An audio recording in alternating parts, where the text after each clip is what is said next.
Buenos días a todos. Antes de iniciar nuestra charla, pues darles las gracias a ustedes que nos están viendo y oyendo, y también al Cabildo de Fuerteventura por invitarnos a darla, y al Archivo Histórico Insular por también invitarnos a este programa llamado Blandura, Aula del Saber, donde el que les habla, Pedro Quintana Andrés, va a hablar sobre la evolución socioeconómica de Fuerteventura durante la Edad Moderna entre el año aproximado de 1400 y 1850. Tenemos que tener en cuenta, antes que nada, que la isla de Fuerteventura fue conquistada a partir de inicios casi del siglo XV por los normandos, al frente del cual, como ustedes saben también, vino Jean de Bettencourt y Gadifer de la Salle. El resto del periodo de conquista, pues vamos a obviarlo, porque fundamentalmente lo que nos interesa a nosotros de esta conquista fue la distribución de tierra que se realizó en la isla a partir de la llegada normanda entre tanto los antiguos habitantes de ella como los nuevos habitantes que llegaron desde Francia, básicamente, ¿no? A través de Le Canarien, pues sabemos que a los dos reyes que existían en la isla, pues se les dio una porción importante de tierra. Evidentemente, aquí tenemos que hacer una pequeña parada, una pequeña reflexión sobre el concepto que significaba en aquel momento del espacio en tierra y lo que significaba la posibilidad de explotar una determinada cantidad de tierra. No era una cuestión, como se puede ver en el periodo medieval o luego en la Europa del Este, tanto que participara o existiera una persona en una conquista o fuera compensado en tierra e incluso en agua y tierra, como va a suceder por ejemplo en Gran Canaria, como que existieran brazos suficientes para explotar esa tierra. Es decir, no era una cuestión del tamaño de la parcela, sino del capital humano que pudiera intervenir en esa explotación de tierras a la que nos estábamos afrontando y enfrentando en cierto modo, ¿no? Bueno, sabemos, o por lo menos los datos hasta ahora nos lo hacen ese reflejo, ¿no? de esos datos un poco, pues, muchas veces aleatorios también, o en cierto modo muy fraccionados, de que la población originaria de Fuerteventura debió ser escasa cuando llegaron los normandos a conquistar la isla. Las razones también las conocemos, las famosas razias que llegaban desde la península, desde la península, porque tenemos esta referencia, o incluso podría existir algunas que pudieran llegar desde las cercanas costas africanas, habían mermado grandemente a la población de la isla. ¿Cuántos podrían registrarse en el momento de la llegada de los normandos al principio del siglo XV? Posiblemente sobre el millar de personas, poco más o poco menos, pero posiblemente sobre el millar de personas. Si Le Canarien cuenta que llegaron entre unos 300, 500 nuevos colonos, conquistadores y colonos a la isla de Fuerteventura, el número de personas en la isla al final de esa conquista pues podría rondar entre los 1.200 y las 1.500 personas, que si atendemos al tamaño del territorio de Fuerteventura, estaremos hablando de menos de una persona por kilómetro cuadrado. Este es un hecho que siempre tendremos que tener en cuenta a la hora de afrontar también un poco la idea que tenemos sobre la isla, y también pues o subrayar o quitar ese subrayado cuando nos referimos a ella en los aspectos demográficos y sobre todo económicos. Como ustedes pueden apreciar ahora en esta diapositiva, he intentado reflejar dentro de lo que cabe los habitantes de Fuerteventura entre 1585 y 1900. Ustedes pueden apreciar que el número de individuos que existían en 1585 era relativamente bajo. Más o menos podríamos hablar y podríamos calcular desde la época de la conquista apenas habían pues crecido en demasía o en mucho la población en la isla. Las razones, pues las razones que podemos apuntar para épocas posteriores. Posiblemente una razón que, digamos, no es propia de elementos estructurales o coyunturales sea los propios registros que tenemos de la isla, ¿no? Tanto de los recuentos generales como aquellos que están relacionados con los libros sacramentales de la parroquia, del beneficio de la isla. En todo caso, contamos con muy pocos recuentos posteriormente a 1585, pero sobre todo no tenemos antes de 1585, ni tampoco tenemos evidentemente referencias a partir de los libros sacramentales, sobre todo solamente a partir de el siglo XVII. En conclusión de esta parte es que al no tener registros y además ser unos registros que no tenían una estructura como los actuales, modernizados, sino que eran simplemente registros desde el punto de vista fiscal o desde el punto de vista religioso, quedan fuera de ello párvulos, pueden quedar fuera de ellos esclavos, marginales, pobres o gente de paso. O al contrario, puede ser que en algún registro se haya hecho esas contabilidades y hayan alteraciones. En todo caso, lo que sí observamos es que a lo largo del periodo que aquí tenemos vigente, desde 1585 hasta 1900, las crisis que se suceden, las grandes crisis de sequía y hambruna que se suceden en la isla, que son habituales cada cierto tiempo, pero las graves son bastante importantes, pues influyen en una población no solamente en la sobremortalidad, sino también en la emigración. Como ustedes comprobarán, los años del siglo XVII la población estuvo prácticamente por debajo de los 4.000 personas, con periodos de crisis graves en los años 50 que no están reflejados aquí por no tener una contabilidad, sí a partir más sistemática del año 1678, que fue grave, y sobre todo en los años 80 y finales del siglo, en este caso, XVII.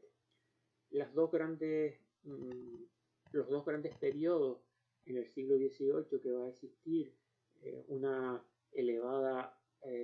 o una prolongada sequía y una elevada sobremortalidad, que es el periodo comprendido entre el año 1720-21, 1723.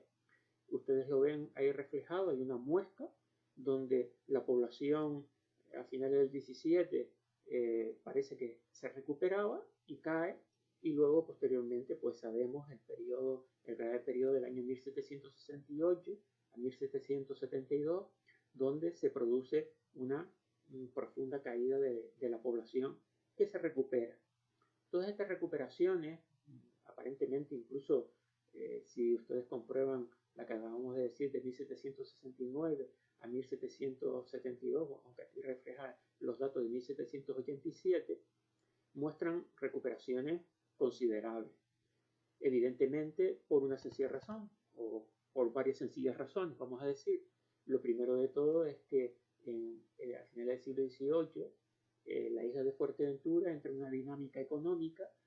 que no solo se basa en una población autóctona, vamos a decir así, sino en una población que llega desde el sur de Tenerife, zona donde existía una amplitud de mano de obra jornalera, desde La Palma, interesada muchas veces la burguesía palmera en la exportación o en la importación, en este caso, de trigo de Fuerteventura y de Lanzarote y de cebada para sus mermados campos y sus mermadas zonas de abasto de cereal. Y evidentemente había una población flotante o una población capaz de ir de un lado a otro, que en los momentos de crisis desaparece y en los momentos de cosechas abundantes pues surge, ¿no? Por eso quizás veamos una estructura de la línea de demografía muy acusada entre 1725 y 1800, pero no solamente con población que es de Fuerteventura, sino con población que llega y se asienta, como en el siglo XVII había llegado población pues portuguesa o emigración forzada a través de moriscos y esclavos, ¿no? Pues aquí ocurre parecido, pero en este caso no con población forzada en la mayoría de las ocasiones, sino con población que llega y se asienta debido a la prosperidad que ha entrado a la isla, sobre todo ya digo en la producción de cereales. Como verán también, a principios del siglo XIX, la elevada inflación, los problemas que hay con el abastecimiento y sobre todo, como ustedes también comprueban, a partir del año 1835, donde la población parece que empieza un despegue demográfico importante, hay una caída debido en los años 40 a la hambruna, que es generalizada en todas las islas, pero que se ceba fundamentalmente con Fuerteventura, Lanzarote y Gran Canaria. Y posteriormente, pues, ese recorrido con inflación, con inflexiones que se produce a lo largo de la última mitad del siglo XIX y que están también relacionadas pues, con las crisis propias de las islas en aquel momento, la crisis de la cochinilla, el problema diríamos, de todo lo que era el proceso de adaptación económica a finales del siglo XIX y también pues por crisis propias de sequía y hambruna, ¿no? Cuando la población en el siglo XVI, siglo XVII se asienta en la isla, es una población que no ocupa todo el territorio, sino que ocupa fundamentalmente zonas de valles, zonas donde se pueda conseguir ya a través de pozos, ya a través de los cursos, los pocos cursos que hay, o de fuentes, agua, o a través de pues, el uso, en este caso, de maretas, de aljibes, de maretones, de maretillas, de todo tipo de recipientes hechos con el fin de la retención de agua para, evidentemente, no solamente el abasto de la población, sino también de la cabaña ganadera, que ese es otro de los elementos fundamentales donde se va a basar la economía de Fuerteventura. En este caso tenemos aquí la isla de, perdón, la localidad de Betancuria, donde se va a asentar el beneficio insular, es decir, la iglesia primigenia de la isla, que va a tener el rango superior en Fuerteventura hasta bien entrado el siglo XVIII. En este caso, en esta localidad en concreto se va a asentar una buena parte de la población y posteriormente, a medida de que hay una necesidad, hay una demanda, sobre todo, ya digo, a partir del siglo XVII, de otras islas de cereal, de carne y de ganado, de ganadería viva, pues hay un desarrollo muy importante de los núcleos de población, de núcleos de población como puede ser Pájara, La Oliva y toda una serie de pequeños núcleos que van surgiendo, Esquime, Tetir, etcétera, etcétera, y que descubrimos que viene en función esa expansión también de la explotación, la distribución de tierra y las posibilidades de comunicación y de salida hacia puertos de sus producciones, porque la producción no va a estar centrada en el consumo de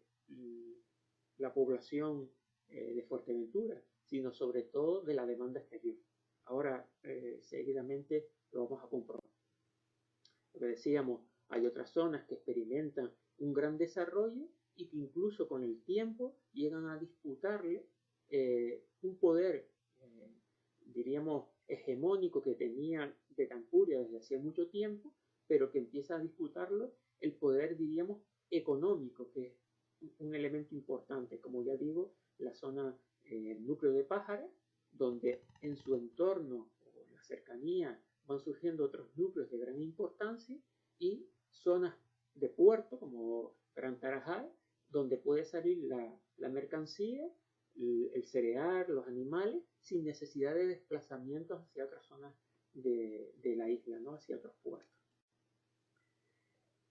¿Qué nos encontramos fundamentalmente en Fuerteventura? Muchas veces hablamos en Fuerteventura de una población pues pobre, de una población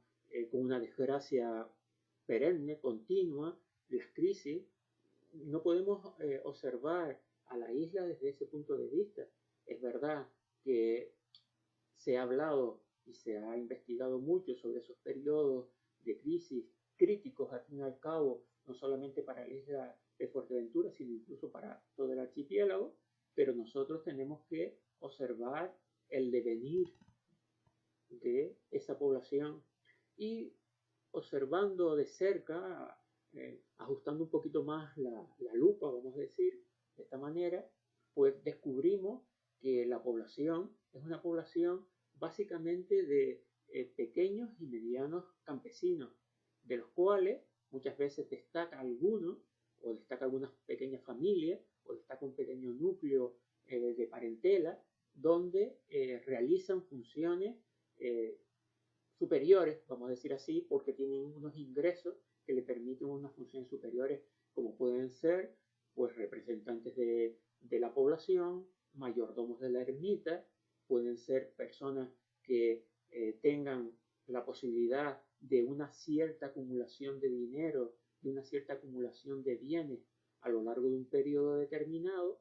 pero que no pensemos que estas acumulaciones van a dar lugar a unas grandes fortunas, porque nos encontramos en una época que podemos comprobar en todas las islas, donde hay un proceso, diríamos, de alza y de bajada, ¿no? Es decir, grupos o familias o un personaje que puede vivir muy bien y posteriormente en una crisis perderlo todo o perder gran parte de esa riqueza, o en una crisis o en un problema que pueda surgir con la comunidad, o cuando encontramos etapas donde vienen epidemias como el tabardillo, la fiebre amarilla, etcétera, pues nos encontramos en esa especie de tobogán donde en unos momentos hay personajes en unas localidades que se encuentran arriba y en otros momentos encontramos esa familia en una posición inferior. Además a ello hay que sumar, evidentemente, que la trayectoria de un personaje o de una familia viene también perjudicada en cierto modo, no solamente por los procesos coyunturales negativos que puedan surgir a lo largo de la vida, sino también viene por la propia idiosincrasia de nuestro derecho, que en aquella época llevaba a que la propiedad se dividiera, y dividir la propiedad entre los hijos, en aquella época familias que podían a lo mejor tener un número de hijos elevados, aunque pocos a lo mejor podían sobrevivir a los padres, pero dividir la propiedad en una isla o en unas islas donde las propiedades eran relativamente cortas, pues podría provocar lo que vemos, el fenómeno asociado, que algunos hijos tengan que emigrar o hacia islas como pueden ser Gran Canaria, Tenerife, o hacia el exterior, hacia América. Es un elemento estructural la emigración. Lo único que sucede es que evidentemente también sigue los propios ritmos de la economía. Una economía durante un periodo largo boyante va a provocar que menos gente emigre, mientras que al contrario provocará un proceso migratorio importante, ¿no? Entonces nos encontramos con una sociedad donde, salvo elementos muy destacados, como puede ser posteriormente el coronel en el siglo XVIII, que pueda acumular propiedades, pero por una serie de condicionamientos externos, por apoyo del capitán general y por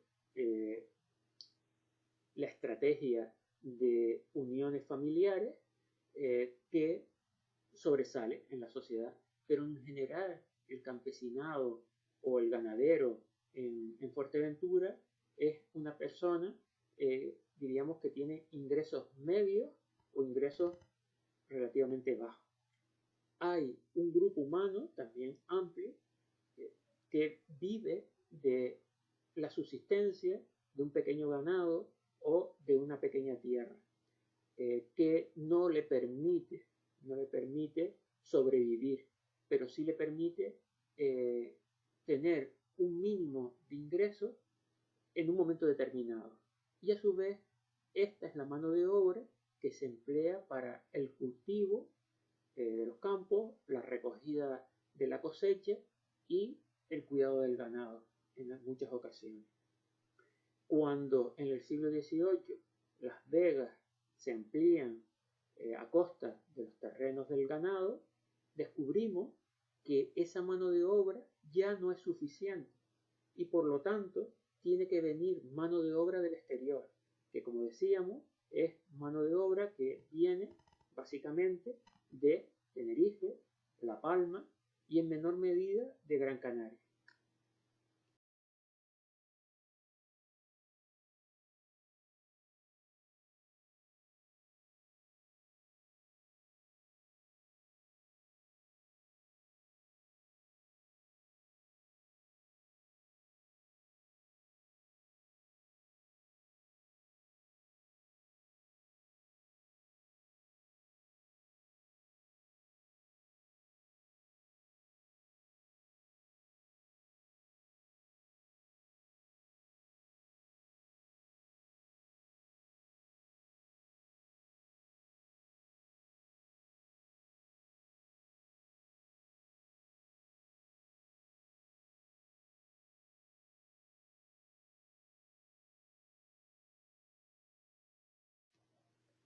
Bueno, como estábamos hablando de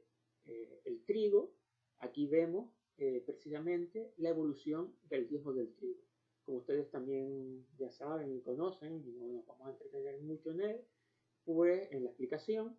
el diezmo representa aproximadamente, en el caso del trigo, un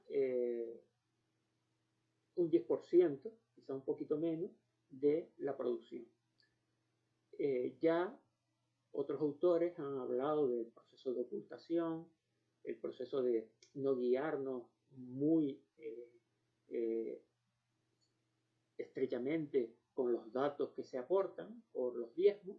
pero evidentemente también es la única relación que tenemos económica de largo recorrido para entender un poco la economía de un territorio. Y evidentemente pues a ella en ella nos amparamos, ¿no? Pese a todas esas críticas y otras que se pueden hacer al diezmo,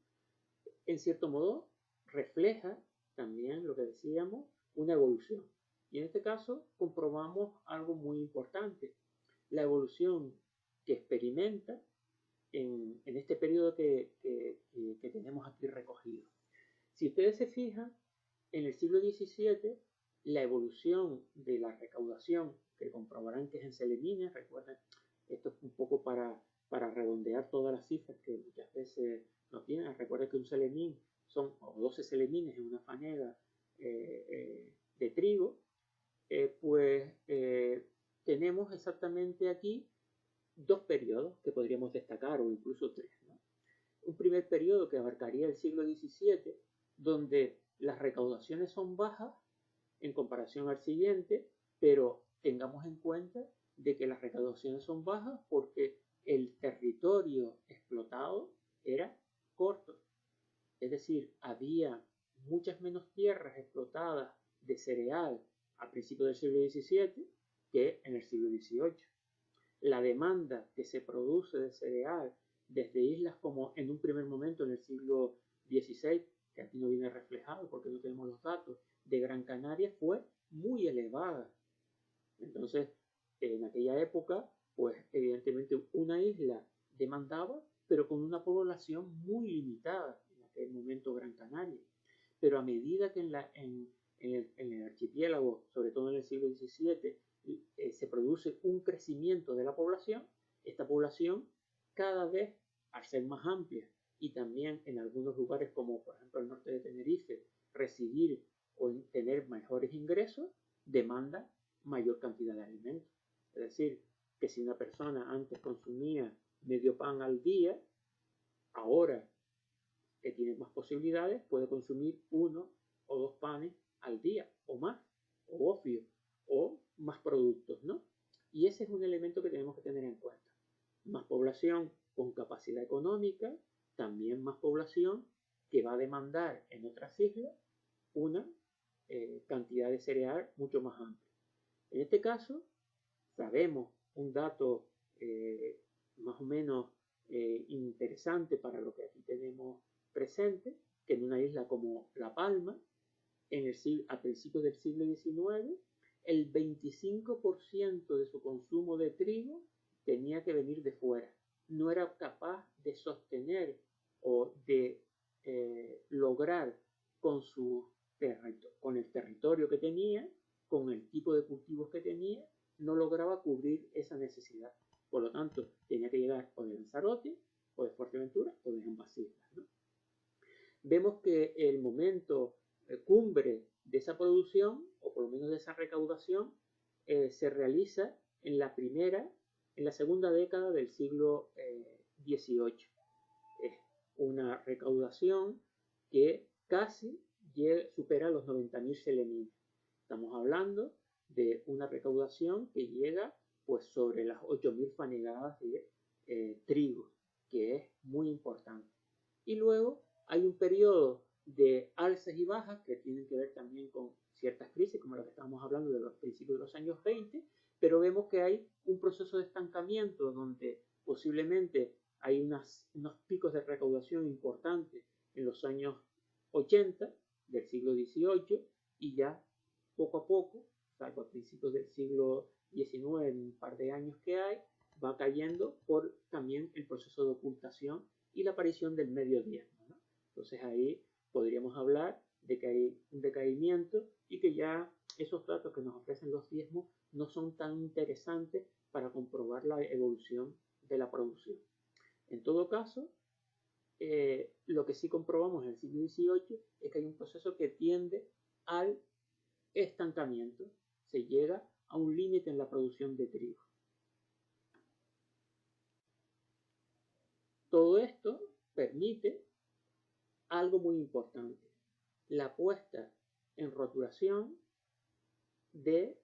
un territorio. Y esa puesta en roturación del territorio, ¿a base de qué se hace? Pues básicamente es quedándose con aquellos territorios más, entre comillas, fértiles que pastoreaban, es decir, a base de los llamados términos ganaderos. La lucha entre ganaderos y personas o que van a plantar, es decir, de campesinos, de agricultores, van a ser muy importantes, sobre todo un poco al principio del siglo XVIII, pero que se aplacan o paran debido a las crisis que se suceden, pero va a ser o a incrementarse a partir de mitad del siglo XVIII, sobre todo a partir del tercer tercio del siglo XVIII, es cuando el número de conflictos crece. Lamentablemente, de ellos tenemos a lo mejor referencia muy breve de alguno de ellos, y en otros los tenemos bastante prolongados. Hay un conflicto donde en el propio cabildo, en los propios miembros de la sociedad, hay debates que hacer, es decir, o perder ganadería o ganar en cereal, que es lo más importante para la isla. Entonces, en ese debate, pues descubrimos las denuncias por roturaciones de términos que no han sido todavía autorizados para ser roturados, o incluso la denuncia de aradas de vías, es decir, de vías de paso, ¿no? Es decir, se llega a rotular caminos rurales para poder plantar. Es un proceso que no está unido necesariamente a la cuestión de producir para consumir en la isla, sino sobre todo por la gran demanda que hay exterior y la posibilidad de enriquecerse económicamente, ¿no? En cambio, en la cebada, como ustedes ven aquí, la cebada comenzó como igual que el trigo, ¿no? Es decir, a un nivel relativamente estancado, con ciertos altibajos, y a medida que el siglo XVIII avanzó, la cebada se convirtió, como ahora veremos cuando veamos tanto el trigo como la cebada pues unidos, se va a convertir en el principal cereal plantado en la isla. ¿Cuál es la razón? Pues la razón básica es que los grupos populares en Fuerteventura, pero en el resto de Canarias, salvo casos en La Palma, consumen cebada. Es mucho más barato una fanega,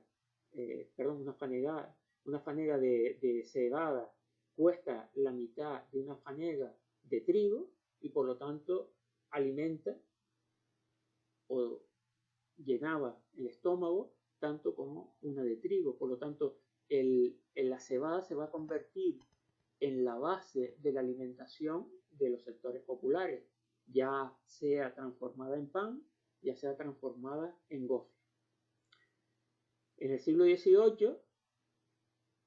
las muescas que aparecen en la cebada son muescas en todo lo que es la evolución que están relacionadas con lo que estábamos diciendo, ¿no? Las crisis. Y evidentemente vemos que su tendencia, así como el trigo tendía a estancarse o a hacer una línea relativamente plana, aquí hay una línea ascendente que se ve interrumpida a partir de 1800 con lo que decíamos, ¿no? Con una serie de crisis que se producen, pero sobre todo también ya procesos de ocultación, la aparición del medio diezmo, etcétera, etcétera. Bueno,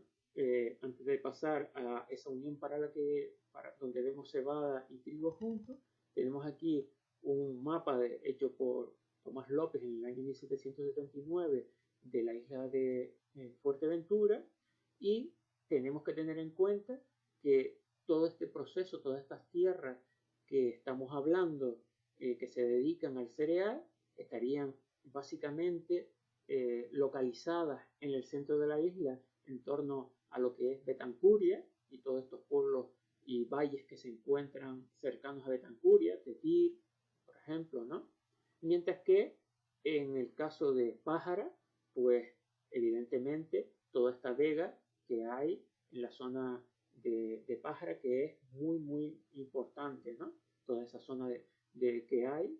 y que lleva a que aparezcan muchísimos núcleos en torno a esa zona, igual que toda la conexión desde Betancuria hasta Río Palma, pues va a llevar esa zona de valle una evidente carga, una evidente presión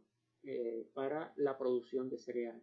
Y el otro lugar es la oliva. La oliva, Quindaya, la oliva, toda esta zona, será también el lugar donde la producción de cebada sea muy importante.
Otra serie de exportaciones que habían era, evidentemente, en este caso, elementos como podían ser la cal, la horchilla, que ya veremos más adelante, ¿no? La cal se exportaba tanto quemada, como vemos aquí en los hornos, o como ocurre en Gran Canaria, cuando llegan, por ejemplo, a Güime, en piedra para quemarlas directamente en la zona de Gando, ¿no? La ganadería fue muy importante en Fuerteventura, fue un elemento fundamental, recordemos la dehesa de Jandía, y fue un factor fundamental para también una importante riqueza que ocurrió como hablábamos con el cereal, es decir, la elevada exportación de animales hacia el exterior provocaba a la larga un problema grave en la isla, desabastecimiento, encarecimiento de la libra de carne de cualquier tipo de animal y en algunos casos pues podía ir acompañado de una epidemia entre el ganado y provocar vamos, diezmarlo y por lo tanto también una carencia importante de alimentos como podrían ser la carne, pero sobre todo la leche y el queso. Aquí vemos la evolución del diezmo eclesiástico en Fuerteventura del queso,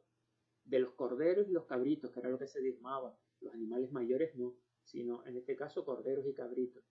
Vemos sobre todo el queso que se exportaba hacia el exterior. Estamos hablando, en este caso son en dinero, en moneda contante, en maravedíes, y vemos que todo se estabiliza habitualmente. Vemos sobre todo el queso y los corderos con una cierta tendencia positiva a principios del siglo XVIII y posteriormente una cierta caída. ¿Por qué? Por la sencilla razón de que esta caída se produce por ese conflicto que decíamos entre ganaderos y agricultores, que va a ir poco a poco decantándose a favor de los agricultores. Y eso repercute en una reducción de las zonas de pasto, en unas prohibiciones que van a llevar a que evidentemente pues repercuta, como decíamos, sobre la producción de pecuaria en este caso, ¿no? También, como, y vuelvo a repetir, todo lo que vemos de los diezmos se exportaba. En este caso, esto que vemos aquí, el dinero que recauda el Cabildo Catedral, es un dinero que sale de la isla. Es decir, hay una descapitalización, ¿no? Ese es otro proceso que tenemos que tener en cuenta. Aquí vemos también un elemento fundamental, creo yo desde mi punto de vista, que es el número de propietarios de cabeza de ganado por propietario en Fuerteventura. Miren sobre todo que será al principio del siglo XVIII cuando esto se ha extraído de testamentos, ¿verdad? Entonces vemos la media de ovejas, por ejemplo, que hay por propietario y comprobamos cómo hay una caída, lo mismo sucede con los camellos y sobre todo la oveja, ¿no? La cabra, cómo hay un proceso de crecimiento y a medida que estamos viendo estos conflictos que van surgiendo, el número de cabezas de ganado por propietario, como ustedes pueden comprobar ahí, disminuye, ¿no? Con una evidente presencia de la cabra, la oveja y como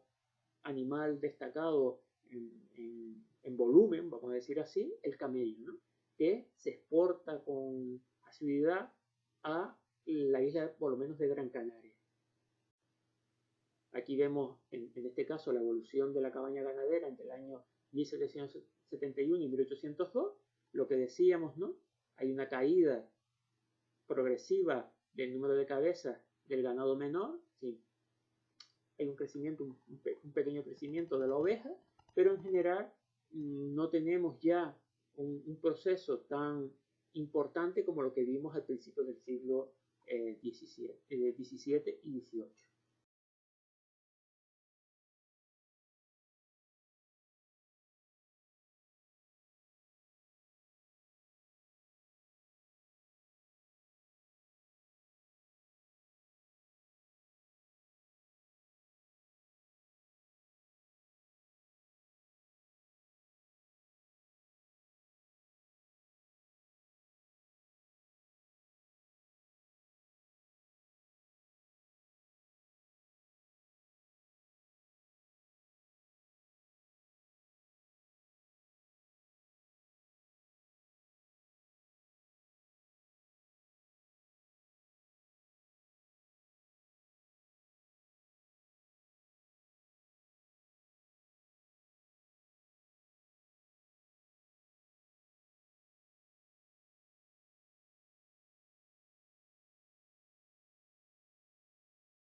como decíamos, una parte de ese sector, de esa población que está relacionada con la exportación, pues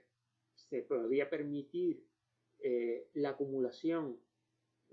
de ganado, de cereal, de dinero y de bienes, ¿no?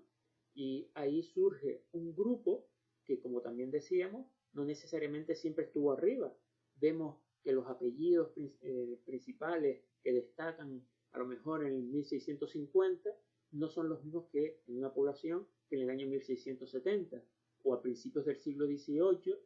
Las graves crisis que se registran llevan a un cambio también en los aspectos de quién está en el poder, ¿no? En el poder local, me refiero. Evidentemente, desde finales del siglo XVII en adelante, vamos encontrando cada vez un grupo de apellidos, de unos cuantos apellidos, de unos cuantos clanes familiares que se van asentando, sobre todo en sus relaciones con el poder insular, el cabildo y luego también la gobernación militar de la isla, y que van a ir apropiándose de los cargos y en este caso también de aquellos elementos que están relacionados con él. Por ejemplo, el remate de diezmo, la posibilidad de la relación económica con el puerto o los puertos de salida para el diálogo con los barcos y con las compañías que vienen a comprar. Es decir, que hay todo un proceso que está relacionado con esa exportación, importación y la representación del poder en la isla, sobre todo de la Capitanía General en este caso, ¿no? El coronelato que decíamos, ¿no? El coronel de la isla se va imponiendo a partir del siglo XVIII como autoridad frente al cabildo o ya el desaparecido poder señorial, y se va a convertir en uno de los grandes propietarios de la isla, si no el máximo propietario. Pero tengamos en cuenta también las relaciones de parentela que va a realizar el coronel con el grupo de poder, por ejemplo, de Gran Canaria o de Tenerife.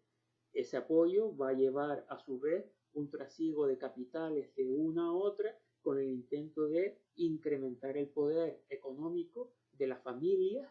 que están residentes en Gran Canaria, en Tenerife y en Fuerteventura.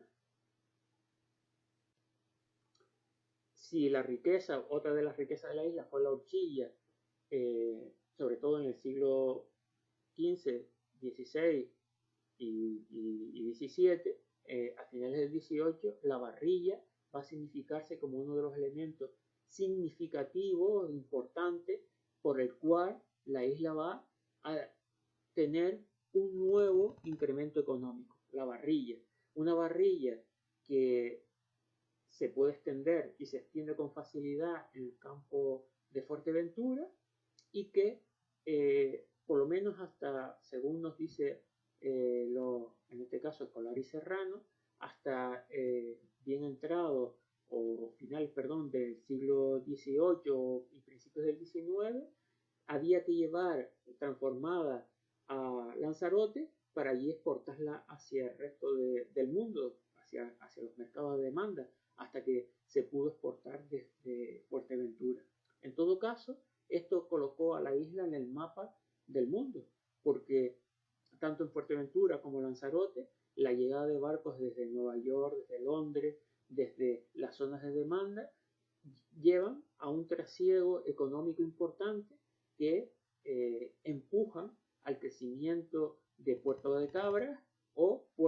el puerto de Arrecife, a un crecimiento importante, a la creación de unas infraestructuras que van a beneficiar a la isla en esos momentos, ¿no? Aquí vemos la riqueza agropecuaria de la isla, en este caso, pues a principios del 1802-1804, según Escolar y Serrano, y comprobamos,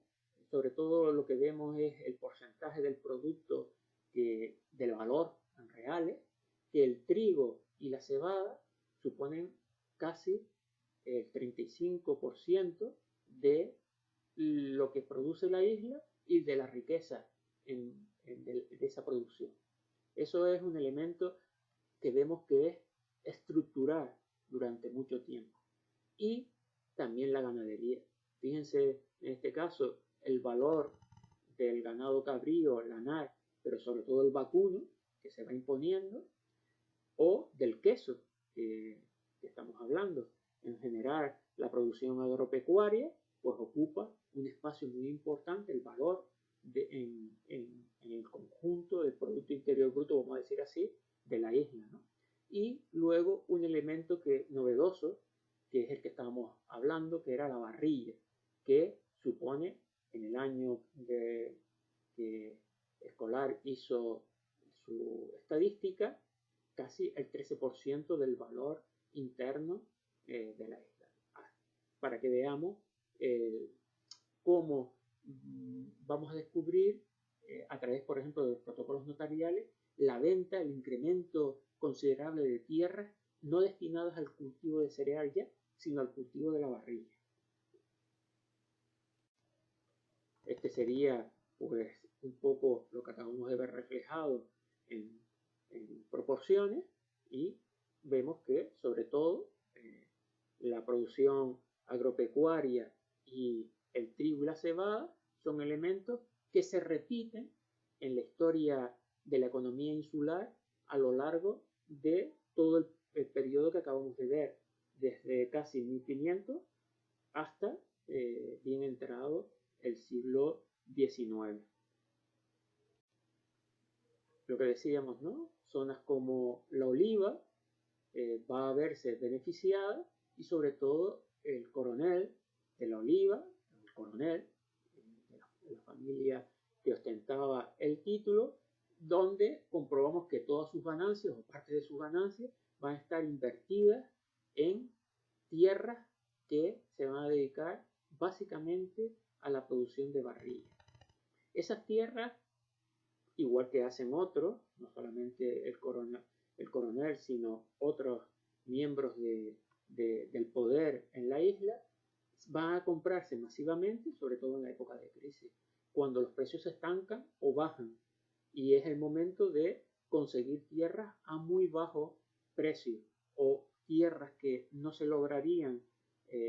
su venta en periodos normales, y que ahora muchos campesinos se ven obligados o a cederlas a un precio bajo, o a venderlas y a su vez convertirse en aparceros de sus propias tierras.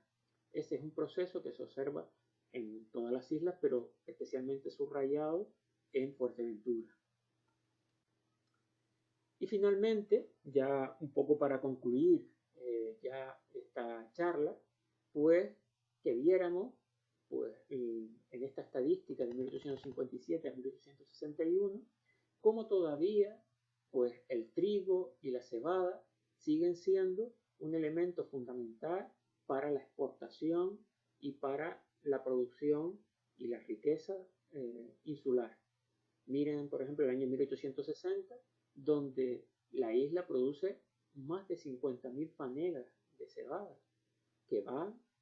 como decíamos, a los mercados tradicionales de Tenerife, en menor medida La Palma ya, y Gran Canaria. El consumo es muy importante. Lo mismo sigue sucediendo con la ganadería, y ahora se añaden pues elementos como pueden ser la lenteja, el garbanzo, que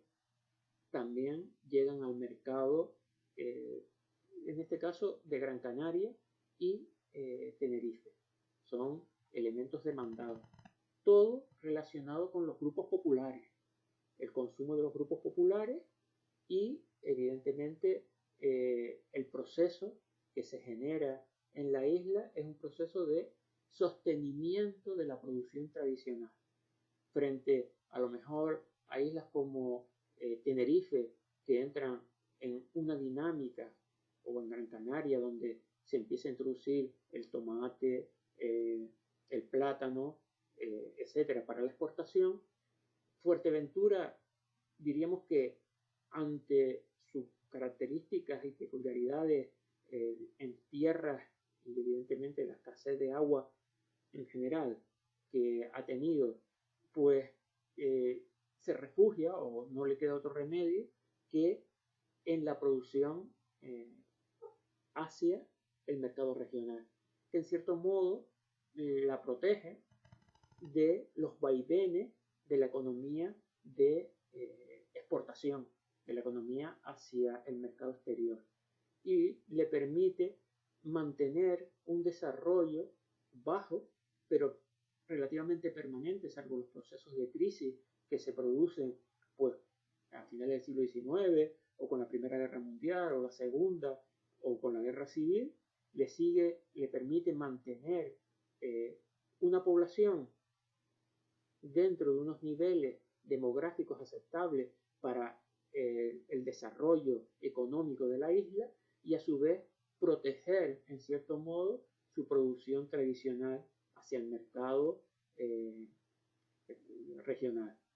que cambia en el momento en que se introducen unas nuevas variables, que es la posibilidad de abastecerse del exterior y la aparición del turismo en los años 60 y en los años 70, que provocan pues, una transformación que ya tiene otras características y en las que no vamos a entrar. Bueno, pues